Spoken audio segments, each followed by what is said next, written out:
So this one's from Peter Basto. Peter says, due to the new Amazon product restrictions, which I covered in detail a couple of Q&As ago, do we now have to store some of our product orders at our home? All right, so lots and lots of confusion around this. And here's the dealio. If you are a brand new seller on Amazon, you actually get 200 units of your product that you can put into Amazon's FBA warehouse. Brand new seller. You haven't sold that product before. You're a brand new seller. You get something called the IPI score, Inventory Performance Index, and that has become critically important to show Amazon that you're managing your inventory well. And the higher your inventory performance index is, out of 1,000, I think it is, anything over 500 is good, anything under 500 is bad. And the higher it is, the more stock you're allowed to have in the Amazon FBA warehouses. That's all around the world, okay?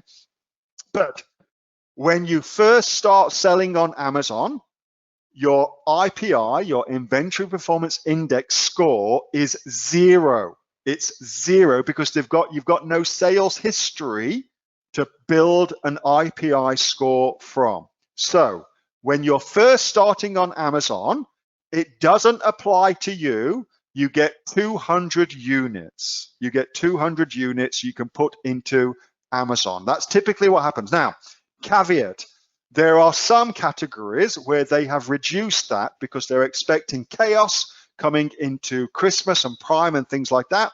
But for the most part, that's the situation. Now, if you are an older seller and you've been selling a while, then your Inventory Performance Index score is hugely important. It will dictate how much stock you can have in Amazon's warehouses. As I said, I covered that, how to get your IPI good, a couple of Q&As ago.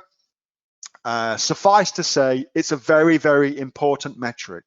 Now, with that being said, a really smart thing to do is to figure out what's called a 3PL, third-party logistics company, as a backup plan, And I think it's a great and good idea. This doesn't apply for new sellers, just to reiterate, but if you're an existing seller coming into this crazy period, get a 3PL set up, because you've got to order a lot of stock for this period, Christmas, Prime, Black Friday, Cyber Monday, blah, blah, blah, blah. You need lots of stock, but you can't put all your stock in FBA. So you want to put some stock in a warehouse, in a 3PL, and the other stock in FBA. That's how to do it. That is how to do it. In Australia, that's who I use, FBA Prep Australia. Richard Aston, he's a top bloke, mentioned the Aussie Online Entrepreneurs for a 10% discount. He is a great guy. He's in the Aussie Online Entrepreneurs as well. He's a good guy. Makes sense? Clear as mud? If you're new, all right, and you haven't even got your products live on Amazon yet, don't worry about any of this shit. It doesn't matter and concern you in the slightest.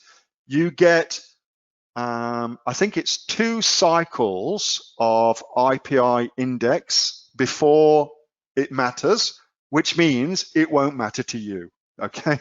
That's what that really means, so don't worry about it. If you're an existing seller, then just do that. Get a 3PL, put what you can into FBA, put the rest into a 3PL, bada boom, bada bing. Then you can either fulfill from your 3PL, or you can house your stock at the 3PL, and as it runs out at Amazon, you can just ship it into FBA. Either is cool, either is fine. Hey, Neil here. Just before you go away, that was a question that I got asked on my regular Monday night Q&A session, which I have with the members of the Aussie online entrepreneurs. So if you're interested in joining us as an Aussie online entrepreneurs, then you can click on the link below to find out a lot more about that. And also, as a special thank you for watching this video, I've got a great book that I want to give you for free. It's a current bestseller on Amazon, and it teaches you everything that you would need to know about starting a business here in Australia on Amazon. So you can see that just up there. So if you'd like to get a copy of that for free, then again, just click on the link below and you'll get a copy of that. You'll get taken to a page where you can get a copy of that for absolutely free. Hope you enjoyed that little snippet from one of my Aussie online entrepreneur Q&A sessions, and make sure that you subscribe to my channel and also like this video. And if you've got a question that you would like answering, then post it in the comments below, and I'll do my best to answer it, whether on one of these videos for you or directly in the comments directly below. All right, thanks so much for watching, and I'll catch you next time on the next of the Aussie Online Entrepreneurs Amazon FBA Australia videos. See you soon.